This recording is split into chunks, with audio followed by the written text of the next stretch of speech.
দর্শক, ফের যুদ্ধ হচ্ছে এমনই খবর আসছে এবং তার ইম্প্যাক্টও জানতে পারছি। তেলের দাম বাড়ছে, শেয়ার বাজারে ধস নামছে। মাঝখানে শুরু হয়েছিল, তার একটা প্রভাব আমরা দেখেছিলাম। মানে বাজার দর যদিও আমাদের দেশে ততটা হয়নি, আমাদের দেশ সামলে নিয়েছে, কিন্তু আশপাশের দেশের অনেক বেশি দেখতে পাচ্ছিলাম। কিন্তু একটা প্রভাব তো ছিলই। আমাদের দেশ হয়তো ম্যানেজ করেছে, কিন্তু সমস্যা তো একটা হয়। তো সেটা কাটিয়ে যখন আবার নতুন করে ওঠার চেষ্টা হচ্ছিল, সব কিছু নর্মাল মনে হচ্ছিল। ইরান ইউএসএ চুক্তি হয়ে গেছে, শান্তি চুক্তি, হরমুজ খুলে গেছে, আর ওই মানে জ্বালানি নিয়ে যাওয়া নিয়ে আসার ক্ষেত্রে কোনো সমস্যা নেই, এটা শুনছিলাম। বিশ্বকাপ চলছে, ইরান খেলতেও গেল শেষ পর্যন্ত, আমেরিকাতে খেললো। যদিও সেসব নিয়ে অনেক প্রশ্ন বিতর্ক রয়েছে, কিন্তু একটা নর্মাল ব্যাপারটা শুনছিলাম। কিন্তু এখন শুনছি ফের নাকি লেগে গেছে। আমেরিকা করছে, এরা পাল্টা করছে, ফের একেবারে যাচ্ছে তাই অবস্থা। আমি একটু আপডেট নেওয়ার চেষ্টা করব দর্শক। আমি অনলাইনে নেওয়ার চেষ্টা করছি ব্রিগেডিয়ার দেবাশিস দাস মহাশয়কে। হ্যাঁ, পেয়েছি অনলাইনে। আপনাকে স্বাগত জানাই আরামবাগ টিভিতে সকালে। কিন্তু আমি যে খবরটা পাচ্ছি, দুদিন ধরেই দেখছিলাম এসব হচ্ছে, আমিও এদিকে ব্যস্ত ছিলাম, আপনার কাছ থেকে আপডেট নিতে পারিনি। আগে আপডেট একটু দিন তো, মানে এই মুহূর্তে কি অবস্থা? এখন ছোট্ট করে বলতে হলে, কারণ আপনার দর্শকরা অনেকদিন ধরেই আমাদের প্রোগ্রাম শুনছেন, এই যে আমেরিকা ইরানের ওপর আঘাত এনেছিল 28শে ফেব্রুয়ারি, সেইটা চলে একটা দুর্দান্ত ঝামেলার সময়, যেখানে দুই পক্ষই গড়তুমি করছিল এবং দুপক্ষই মারপিট করছিল। তিন পক্ষ, দুই পক্ষ কেন বলবো, তিন পক্ষ, ইসরায়েলও ছিল। এবং তারপরে যেটা হয় যে একটা সন্ধি চুক্তি হয়।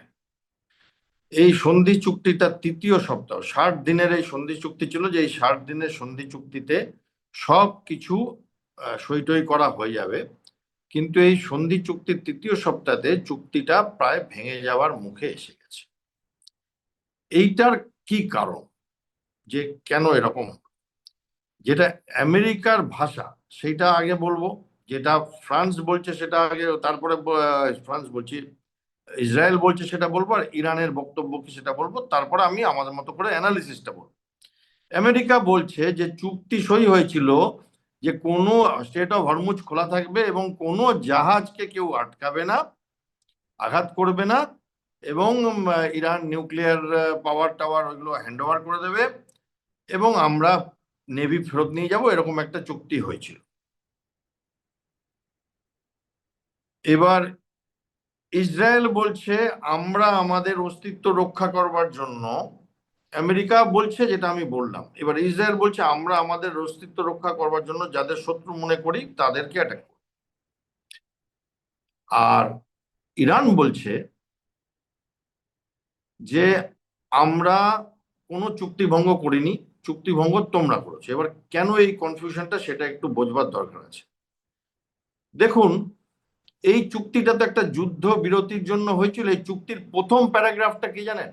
প্রথম প্যারাগ্রাফে লেখা আছে, যেটা ট্রাম্প সাইন করেছে।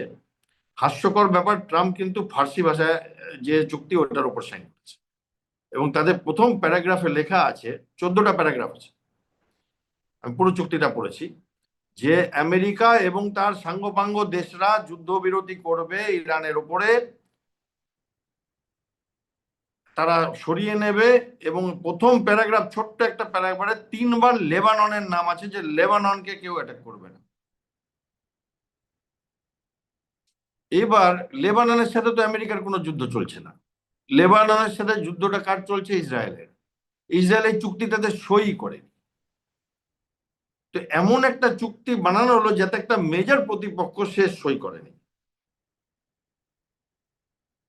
ফলে ওই চুক্তিটা যেহেতু ট্রাম্প সই করেছে, এবং তাতে লেখা আছে ট্রাম্প এবং তার সাঙ্গপাঙ্গ অ্যালাইড কান্ট্রিজ, মানে সাঙ্গপাঙ্গ দেশ, সেটাতে উনি কাতারকেও বোঝাচ্ছেন, ইরান, সবই চলে আসে তার মধ্যে, যারা ট্রাম্পের মিলিটারি বেস দিচ্ছে বা ট্রাম্পের হয়ে যুদ্ধ করছে তারা, এবং তারা লেবাননকে আঘাত করবে। লেবানন কথার 14টা পয়েন্টের মধ্যে ফার্স্ট প্যারাতে 3বার লেবানন আছে, আন্ডারলাইন করে বললাম, আপনারা পড়ে নেবেন ইন্টারনেটে।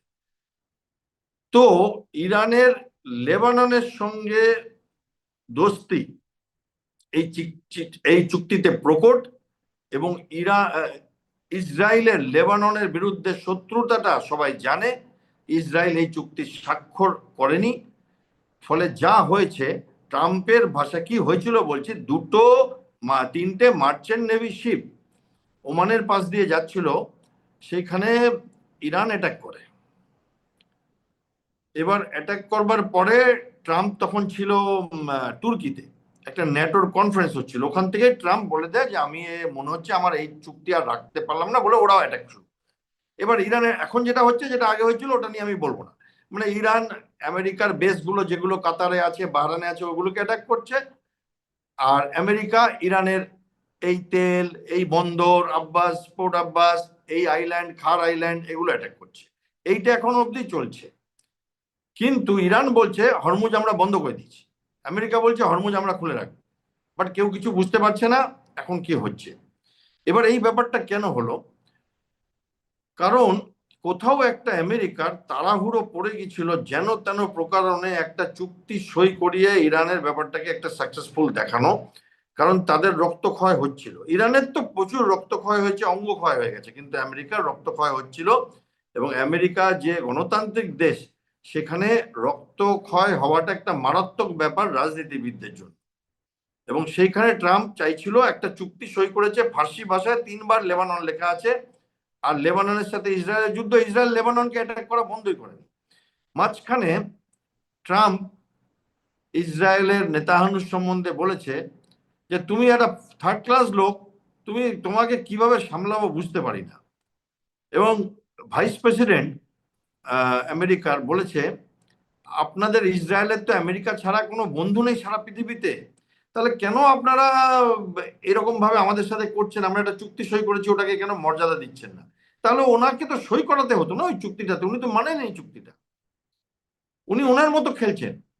এই আমি ইসরায়েলের কথা বলছি। আর ট্রাম্প লিখে রেখেছে যে 3বার লেবানন, একটা ফার্স্ট প্যারাতে 14টা প্যারা আছে, অনেক কিছু তেল টেল এইসব নিয়ে কথাবার্তা, টাকা ফ্রি আছে ইরানের, সেগুলো ছেড়ে দেওয়া, হরমুজ টরমুজ।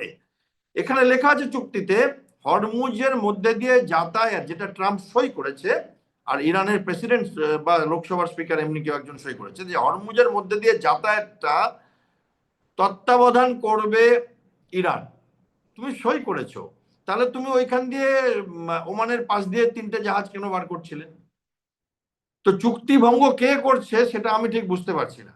আমরা তো অ্যানালিস্ট, আমি ইরানের পক্ষে না, ট্রাম্পের পক্ষে না, আমি ভারতের পক্ষে, সাধারণ মানুষ, খেটে খাওয়া মানুষের পক্ষে, যাদের একটু অসুবিধা হবে এই জন্য আপনি আমার সাথে এই প্রোগ্রামটা আজকে করছেন, কারণ আপনিও বুঝতে পারছেন যে তেলের দাম কোথায় যেতে পারে আর কি। এবং আমরা আজকে দেখছি মার্কেট কেমন হয়ে গেছে, স্টক মার্কেট পড়ে গেছে, তেলের দাম 7-8% বেড়ে গেছে। এইবার হলো কি, এইটা একটা দিক। দ্বিতীয় দিক হচ্ছে, এই যে খামেনি, যারা ওনাদের সুপ্রিম লিডার, যাকে মানে হত্যা করা হয়েছিল, সেই খামেনির এতদিন অবধি যে ফুনারেল প্রসেশন বলে, যেটা মানে ওনার ধর্মে যেভাবে হওয়া উচিত সেইটা হয়নি, মানে আমরা যেমন বলি অন্ত্যেষ্টিক্রিয়া, মানে শেষ যাত্রাটা হয়নি। এইবার এই সময়টা ব্যবহার করে ইরান 3টে জিনিস করেছে। একটা হচ্ছে তারা খুব তাড়াতাড়ি নিজেদের ক্যাপাবিলিটি বাড়িয়ে নিয়েছে, ড্রোনের, মিসাইলের, এবং হতে পারে চায়নার সাথে, হতে পারে রাশিয়ার সাথে আরো অনেক সাহায্য গুছিয়ে নিয়েছে। দ্বিতীয় কথা, অনেক তেল বিক্রি করে নিয়েছে ইরান, এই যে 3 সপ্তাহে একটা যুদ্ধ বিরতি ছিল। তৃতীয় কথা, ইরান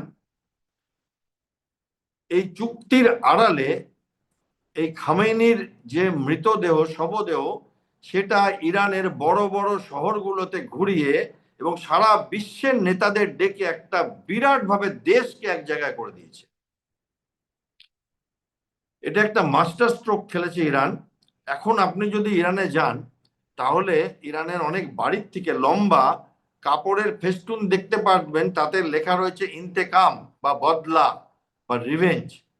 এবার খামেনির ইরানে যিনি মারা গেছেন, তার একটা আয়াতুল্লাহ, তার একটা বড় ফলোইং ছিল, আর কিছু লোক তার এগেনস্টে ছিল। ধরুন তর্কের খাতিরে ধরছি 30-40% লোক তার বিরুদ্ধে ছিল, এখন ওই 30-40% লোকও তার হয়ে গেছে। সবাই বলছে আমাদের দেশের সর্বশ্রেষ্ঠ বৃহৎ লিডারকে মেরেছে, তার সাথে চুক্তি কেন করা হবে? এইবার ওনারা যেমন ধরুন ভারতবর্ষের কোনো বড় কিছু হলো, তারপরে তার মৃতদেহটা যদি ব্যাঙ্গালোরে, আহমেদাবাদে, কলকাতায় ঘোরানো হয় তো পুরো দেশ একাট্টা হয়ে যায় সেরকম। এবং ওরা ওটা করেছে, এবং করার পর আরেকটা মারাত্মক জিনিস করেছে, যেটা আমি আপনার সাথে শেয়ার করছি। এখন অব্দি আমি ওটা কারোর সাথে শেয়ার করিনি। জানেন, যেদিন ওনার ওই দাহটা করা হবে সেদিন র্যালি হচ্ছিল সব জায়গায় এবং লক্ষ লক্ষ লোক র্যালিতে আসছিল। ওনারা 3000টা কবর খোদেন, খালি কবর, এবং পৃথিবীকে বলেন আমাদের এই র্যালিতে আমাদের সুপ্রিম লিডার মারা গেছে, তো ভাগ দৌড় হতে পারে, অনেক লোক মরতে পারে, তো আমরা কবরটা করে রাখলাম। এটার মানে কি জানেন? এটার মানে ওনারা দেখাচ্ছেন যে একটা র্যালির জন্য, একটা অন্ত্যেষ্টি যাত্রার র্যালির জন্য আমরা 3000 ক্যাজুয়ালিটি নেওয়ার মতো ক্ষমতা রাখি। আমাদের 9 কোটি লোক প্রাণ দেওয়ার জন্য তৈরি আছে। দে ডোন্ট কেয়ার যে আমেরিকা কটা বোম মারলো, তারা এই চুক্তি ফুক্তি চাইছে না। এইটা মেসেজ দেওয়ার, কারণ এখন অব্দি আমেরিকান, আমি যতটুকু জানি 17 জন মানুষ মারা গেছে, গভর্নমেন্ট পায় পড়ো পড়ো। এবং এই মাসে একটা এই বছর একটা মিড টার্ম ইলেকশন আছে আমেরিকাতে। এইবার এই রকম দেশে আপনি আফগানিস্তান বলুন, ইরান বলুন, যখন দেশ একসাথে হয়ে যায় তখন কটা মৃতদেহ পড়লো সেটা অতটা ম্যাটার করে না। একটা অদ্ভুত একটা দেশ একসাথে হয়ে যায় তখন আর কি। সারা ইরানে এখন চলছে যে তোমরা আগে রিভেঞ্জ নাও, তারপরে তোমরা এইসব চুক্তি টুক্তির কথা বলো, আমাদের তেল দরকার নেই, টাকা দরকার নেই, না খেয়ে মরবো, তোমরা আগে ইন্তেকাম নাও। এটা কারা করলো? এবার একটু বুঝতে হবে ইরানের পলিটিক্স। ইরানে আপনি যাদের সামনে দেখছেন সেটা হচ্ছে রাষ্ট্রপতি, লোকসভা স্পিকার, আর আরেকজন ফরেন মিনিস্টার, তিনজন। একজনের নাম গালিবাফ, একজনের নাম পেজেসকিয়ান, আরেকজন আছে, তিনজন এক্ষুনি মনে পড়ছে। আর যারা এটা করছে, এই পুরো ব্যাপারটা করছে, যারা মিসাইল মারছে জাহাজে, একটা বড় জাহাজ 2 মিলিয়ন ব্যারেল তেল ছিল, সেই জাহাজে মিসাইল মেরে দিয়েছে, তারা হচ্ছে আইআরজিসি, যেটা হচ্ছে ইরানের আর্মিরও উপরে আর্মি, যেটা একমাত্র সুপ্রিম কমান্ডারের আর্মি। তারা কারো কথা শোনে না। আইআরজিসি এত পাওয়ারফুল, তারা হচ্ছে রিভলিউশনারি গার্ড কোর, সেটা হচ্ছে আর্মির ওপরে। রাষ্ট্র আয়াতুল্লাহ খামেনি বা সুপ্রিম কমান্ডার এখন যিনি আছেন মোস্তফা খামেনি, তার সাথে যদি দেখা করতে হয় রাষ্ট্রপতিকে বা লোকসভা স্পিকারকে, তো আইআরজিসির পারমিশন নিতে হবে। তো একদিকে যেমন কিছু পলিটিক্যাল লিডারশিপ ইরানে চেষ্টা করছে একটা চুক্তি করে কোন রকম ভাবে যদি আমরা আবার তেল বিক্রি করতে পারি, আরেকদিকে আইআরজিসি ডিসাইড করছে তারা এই যুদ্ধটা কোথায় নিয়ে যাবে, এবং তারা তাদের দেশবাসীকে তাদের হাতে করে নিয়েছে। এবার যদি একটা দেশ বলে আমরা কেয়ার করি না, যেটা আমাদের দেশে যখন আমাদের স্বাধীনতা সংগ্রাম হয়েছিল তখন আমরা তো ছিলাম না, বাট আমরা শুনেছি, দেখেছি, সিনেমা দেখেছি, মানুষ কেমন রাস্তায় বেরিয়ে এসেছিল মরবার জন্য। সে গান্ধীজির সাথে বেরিয়ে এসেছিল বলুন, নেতাজির সাথে বেরিয়ে এসেছিল, বাট বেরিয়ে এসেছিল। তখন ব্রিটিশরা আর কিছু করতে পারে, তারা বুঝতে পারেনি। এবং এখন এই রকম অবস্থা যে ইরান অনেকটা শক্তি সঞ্চয় করে নিয়েছে, মিসাইল, ড্রোন পাওয়ারে, পয়সা কড়ি অনেকটা করে নিয়েছে, এবং দেশকে একসাথে করে নিয়েছে মানসিকভাবে। 3000টা কবর একটা র্যালি করবার জন্য করে রেখেছিল ইরানে, ভাবতে পারেন? এটা যদি আমেরিকা হয় গভর্নমেন্ট পড়ে যাবে, অলরেডি সেই অবস্থা এসে গেছে। তো এইবার আমি যেটা বুঝতে পারছি যে ট্রাম্প ফ্রাস্ট্রেটেড হয়ে গেছে, তিনি গালাগালি দিচ্ছেন, জানেন, ইরানের যে লিডার্স তাদেরকে ইংরেজিতে স্কাম বলছেন। স্কাম কথাটার মানে আমি যদি ভদ্র বাংলা করি তাহলে হচ্ছে আবর্জনা। একটা দেশের রাষ্ট্রপতিকে, একটা দেশের পার্লামেন্টের স্পিকারকে কেউ আবর্জনা বলে না। উনি বলছেন এরা পাগল, এরা কি লেখে আর কি করে কিছু বুঝতে পারছি না। বাট আমি তো এটাও বুঝতে পারছি না উনি কেন সই করলেন যেখানে 3বার লেবাননের নাম লেখা আছে ফার্স্ট লাইনে, ইসরায়েলের সঙ্গে সই না করি। উনি জোর করছিলেন যে কোনোভাবে মানে চুক্তিটা হোক।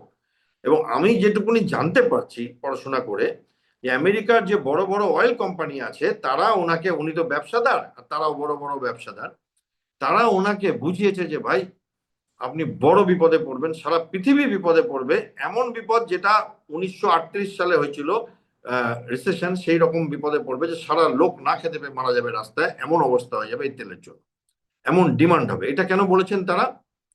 কারণ এখন অবধি যে দেশগুলো, চীন, ভারতের মতো বড় দেশ যাদের প্রচুর জ্বালানি দরকার, এবং তারা জ্বালানি নিজেদের যে রিজার্ভ আছে সেটা অনেকটা খরচা করেছে, কিনেওছে, বাইরের থেকে কিনেছে, প্লাস নিজেদের রিজার্ভটাও অনেকটা, মানে 30-40% রিজার্ভ থেকে তেল খরচা করেছে, জ্বালানি খরচা করেছে, যে যাতে যুদ্ধটা হয়তো থেমে যাবে।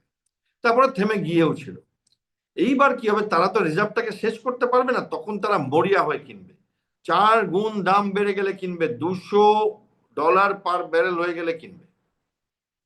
আর সেটা যদি হয়ে যায় তার এফেক্ট আমাদের চাল থেকে আমাদের যাওয়া আসা, বাস, ট্রেন, সমস্ত জীবন একেবারে দুর্বিষহ হয়ে যাবে, এবং সেটা পৃথিবীকে একটা অন্য জায়গায় নিয়ে পৌঁছে যাবে। এইবার ট্রাম্প ব্যক্তিগতভাবে কি চাইছেন জানি না, বাট ইরান, আচ্ছা ইসরায়েলের আবার কি হয়েছে, ইসরায়েলকে যখন বলেছে আমেরিকার উপরাষ্ট্রপতি জেডি ভান্স, তোমাদের তো পৃথিবীতে কোনো বন্ধু নেই, তোমরা আমাদের সাথে এরকম করছো কিনা, উনি আবার লাইভ টিভিতে এসে বলছেন আপনাকে কে বলেছে আমাদের বন্ধু নেই? আমি অনেকগুলো নাম বলতে পারি, তার মধ্যে একটা ছোট্ট দেশের নাম বলছি, ভারতবর্ষ। সেই ছোট্ট দেশ, তিনি পৃথিবীর তৃতীয় বৃহত্তম অর্থনীতি, চতুর্থ বৃহত্তম মিলিটারি, তারা আমাদের বন্ধু, নিউক্লিয়ার পাওয়ার। আরো অনেকগুলো আছে, লিস্ট আমার বড় লম্বা, এরকম কথা বলবেন না। উনি হিন্ট দিয়েছেন চায়না, রাশিয়া, আমেরিকার, যেগুলো শুনলে কাজ হচ্ছে। এইবার এই জায়গায় দাঁড়িয়ে থেকে তো আমি অ্যানালিস্ট হিসাবে বুঝতে পারছি না যে এটা কোথায় যাবে, কারণ ট্রাম্পের ইগো প্রবল এবং সে পিছু হটবে। ইরান তো পিছু হটবার কোনো রাস্তা দেখছি না। আজকে দেখলাম ইরান একটি লিস্ট পাবলিশ করেছে, সেখানে 13 জন ব্যক্তিত্ব, পৃথিবী বিখ্যাত ব্যক্তিত্ব, তাদের মধ্যে 7-8 জন পৃথিবী বিখ্যাত ব্যক্তিত্ব, তাদের ফটো লাগিয়ে বলেছে এরা আমাদের হিট লিস্টে আছে, এদের মারবো একটা একটা করে। তাদের সবার উপরের সারিতে রয়েছে আমাদের বেঞ্জামিন নেতাও নাম্বার 1, আর ট্রাম্প হচ্ছে নাম্বার 2। সেটা নিয়ে আবার আসছি, ট্রাম্প কি বলেছে তাতে। এইবার তার তলায়, আমি ডিফেন্স মিনিস্টার, সেন্ট্রাল কমান্ডের হেড, এদের নাম বলছি না, বাট তলার দিকে আপনি যদি দেখেন তাহলে দেখবেন জর্জিয়া মেলোনি, যিনি ইটালির প্রাইম মিনিস্টার, ফ্রান্সের এবং ইউকের, তারাও আছেন, এবং বড় বড় লোক আছেন, এমানুয়েল যিনি, আর ইউকের প্রাইম মিনিস্টার স্টামার, যিনি ছিলেন কিছুদিন আগে অবধি। বাকি কিছু ডিফেন্স সেক্রেটারি, পিটার হেক্সেট আছে, secretary of state Marco Rubio আছে, এদের আপনারা চেনেন। তো এদের 13 জনের নাম পাবলিশ করে বলছে এদের আমরা মারবো। সারা পৃথিবীতে এটা ঘটছে, মানে চায়নার এই পড়লে সেখানেও দেখতে পাচ্ছি। কারণ তাদের ডিমান্ড হচ্ছে, মুস্তাফা বলছে আমার বাবাকে মেরেছো, আমার সন্তানদের মেরেছো, আমার বাড়ির সবাইকে মেরেছো, আমি কেন চুক্তি করব তোমার সামনে? তো আইআরজিসি ইরানের একরকম ভাষা বলছে, আর অন্যরা একটু অন্যরকম ভাষা বলছে। এবার আসি ট্রাম্প কি বলছে। ট্রাম্প বলেছে আমি হচ্ছে ওদের নাম্বার 1 টার্গেট, এবং বলেছে, একটা লিখে দিয়েছে, খালি বলেনি, লিখে দিয়েছে, আমি আজকে একটা কাগজ সই করেছি বলে গতকাল বলেছে, তাতে লিখেছি যে যদি আমার ওপর অ্যাটাক হয় বা আমি মারা যাই, তাহলে যেন 1 ঘন্টার মধ্যে 2000টা মিসাইল ইরানে তাক করা হয়, তার আবার কিছুক্ষণ পরে আরো 2000টা মিসাইল যেন ইরানে মারা। এইগুলো কি কথা? মানে আপনি চিন্তা করুন যে আমরা কোথায় নিয়ে যাচ্ছি আমাদের চেনা পৃথিবীটাকে। এবার এতে কি হতে পারে, এবং বিশেষ করে ভারতের কি হতে পারে। একজন, আপনি যদি দেখেন পাকিস্তান, তারা এই ব্যাপারটাতে দুপক্ষের হয়ে খেলেছিল, আমেরিকার সাথে খেলেছিল, ইরানের সাথে খেলেছিল, এবং সেখানে কোথাও একটা পাকিস্তানের এই দ্বিচারিতাটা ধরা পড়ে যাচ্ছে। কারণ পাকিস্তান একদিকে সৌদি আরবে বহু অস্ত্রশস্ত্র, বহু ফাইটার প্লেন, বহু সৈন্য পাঠিয়ে দিয়েছে, যে সৌদি আরবের সাথে তাদের চুক্তি আছে যদি কিছু। আবার ইরানের সাথে খেলেছে এবং সেখানে একটু একটু ভারত বিরোধিতাও করেছে। এবার কেউ এখন আর কাউকে বিশ্বাস করতে পারছে না। ইসরায়েল আর আমেরিকার বিশ্বাসভঙ্গ হচ্ছে, ইসরায়েল ইরানের তো কোনো বিশ্বাসের জায়গায় ছিল না, ইরান আর আমেরিকার চুক্তির বিশ্বাসভঙ্গ হচ্ছে, এবং ইরান, বাহরাইন, কুয়েত বেছে বেছে টার্গেট করছে। পাকিস্তানের নিউক্লিয়ার পাওয়ার ইরানকে দেওয়া নিয়েও কানাঘুষো হচ্ছে যে তারা সেখানেও কিছু দ্বিচারিতা করছে, যেটা আমেরিকা এখন ধরতে পেরেছে। এবং সেইখানে আমাদের এই যে টক্স, সেটা একটা খুব থিন একটা ছোট্ট একটা সুতোর মধ্যে আটকানো আছে। আজকে দেখলাম বাহরাইনে আমেরিকান 5th নেভাল ফ্লিটের হেডকোয়ার্টার অ্যাটাক হয়েছে, এবং একটি বড় মিসাইল সাইট অ্যাটাক হয়েছে, এবং আমেরিকা অনেকগুলো পোর্ট অ্যাটাক করেছে, এবং তার মধ্যে ভারত ইরানে একটি পোর্ট বানাচ্ছিল, আপনার সাথে একদিন কথা বলেছিলাম চাভার পোর্ট বলে, সেটাও অ্যাটাক হয়েছে। এবং ট্রাম্প বলেছে এটা একটা ক্যান্সার, এবং আবার ইরানের ওপর অয়েল স্যাংশন যেটা ছিল সেটা আবার লাগিয়ে দিচ্ছে, তোমরা তেল কাউকে বিক্রি করতে পারবে না। এইবার আমরা যারা এই সাত পাঁচে নেই, কিন্তু তেল যাদের খুব দরকার, যেমন Japan, Bharat, south Korea, China, Malaysia, এই দেশগুলোর বড় বিপদ আসবে যদি যুদ্ধ লেগে যায় বা খুব দ্রুত এই ব্যাপারটাকে রফা দফা না হয়, কারণ আমাদের তখন তেল কিনতে হবে। এই মুহূর্তে আমি দেখতে পাচ্ছি না যে কোনো তেলের দাম বাড়বে, কারণ এই সময়টা ভারতও খুব ইউজ করেছে, আমাদের লিডারশিপ যারা, মানে আমি আমাদের প্রধানমন্ত্রী, এক্সটার্নাল অ্যাফেয়ার্স মিনিস্টার জয়শঙ্কর, আর আমাদের পেট্রোলিয়াম মন্ত্রী যিনি আছেন, তারা খুব ইউজ করেছে এই সময়টা তাড়াতাড়ি করে যতটা পারে রসদ জোগাড় করে নিয়ে, একটা বাজে সময়ের জন্য অনেক জায়গায় উনি গেছেন, অনেক কিছু করেছেন, অনেক কিছু, তার মধ্যে ডিটেলে যাচ্ছি না।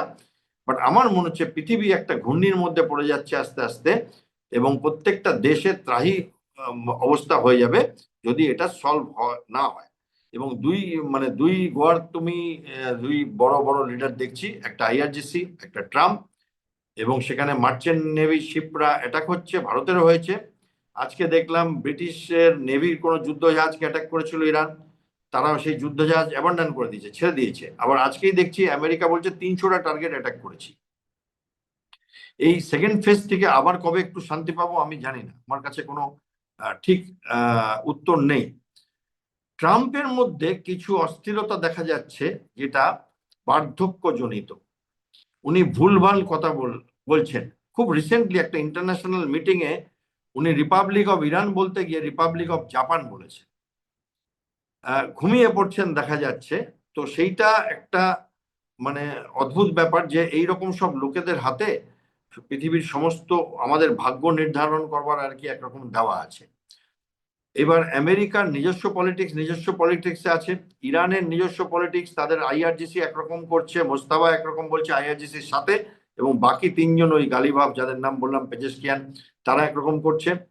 এবং ইসরায়েল তো ইসরায়েলের মতো চলছে, ইসরায়েলের সামনের বছরে আবার জেনারেল ইলেকশন আছে, বেঞ্জামিন নেতানিয়াহুর নিজের ভাগ্য সেখানে দাঁড়িয়ে থাকবে। এই পুরো ব্যাপারটা ঘেঁটে আছে। আমি চিন্তায় আছি, দুশ্চিন্তায় আছি যে যদি আমেরিকা খুব বড় অ্যাকশন নিয়ে নেয়, তার এফেক্টে রাশিয়া চায়না কি করবে।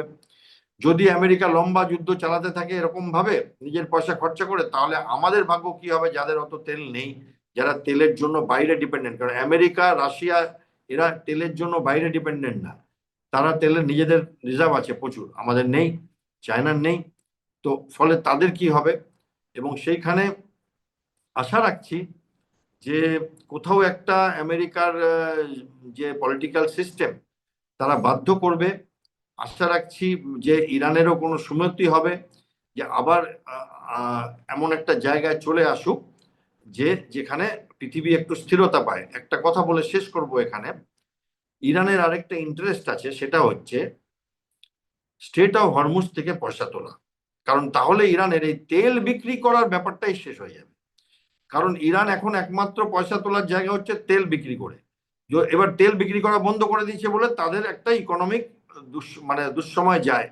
এবার যদি হরমুজ থেকে টাকা তোলে, তাহলে প্রত্যেকটা জাহাজ দিয়ে দেবে। আমি আপনাকে এক্সাম্পল দিয়ে বলছি, এখন অব্দি পৃথিবীতে দুটো মেজর জলের প্রণালী আছে যেখানে মানুষ টাকা তোলে। একটা হচ্ছে সুয়েজ ক্যানাল, যেখানে ইজিপ্ট টাকা তোলে, আর একটা হচ্ছে পানামা ক্যানাল, যেখানে পানামা টাকা তোলে। যত জাহাজ দেয় আপনি এভারেজ দিনে ধরে রাখুন, দিনে 40, 50, 60, 80টা জাহাজ যায় এগুলোর মধ্যে দিয়ে। কারণ এটা বাইপাস, এটা দিয়ে আপনি একটা সমুদ্র অনেক অনেক অনেক কয়েক হাজার কিলোমিটার জাহাজ যাত্রা বাইপাস করতে পারেন। তো ইজিপ্টের সম্পূর্ণ দেশের যত টাকা ওঠে, ওই ছোট্ট চ্যানেলটা দিয়ে তার 5% ওঠে। আপনি বুঝুন, একটা দেশের যত টাকা ওই একটা টোল ট্যাক্স, আমাদের টোল ট্যাক্স যেটা বলে আর কি, সেটা দিকে 5%, আর পানামারও ওই 5% 4% মতো ওঠে। ইরান চাইছে এই হরমুজে আমি যদি, কারণ ওই টিটিতে একটা ক্লজ আছে, ওই টিটিতে আমরা হরমুজে কি টাকা পয়সার ব্যাপার হবে এই 60 দিনের মধ্যে আমরা ঠিক করে নেবো। ট্রাম্প বাবু সাইন করে চলে এসেছেন ওটা সই করে, এবং সেইখানে ওই টিটিতে ওটা লেখাও আছে, এবং ওরা যদি এখান থেকে টাকা তুলতে পারে তাহলে ওদের আর কোনোদিন তেলের ওপর ডিপেন্ডেন্ট থাকতে হবে না। ওদের পার্মানেন্ট একটা, কারণ যুদ্ধ করতে গেলে তো টাকার প্রয়োজন হয়, এবং মিসাইল কিনতে গেলে, ড্রোন বানাতে গেলে টাকার প্রয়োজন হয়, পার্মানেন্ট টাকার স্রোত ওদের বইবে।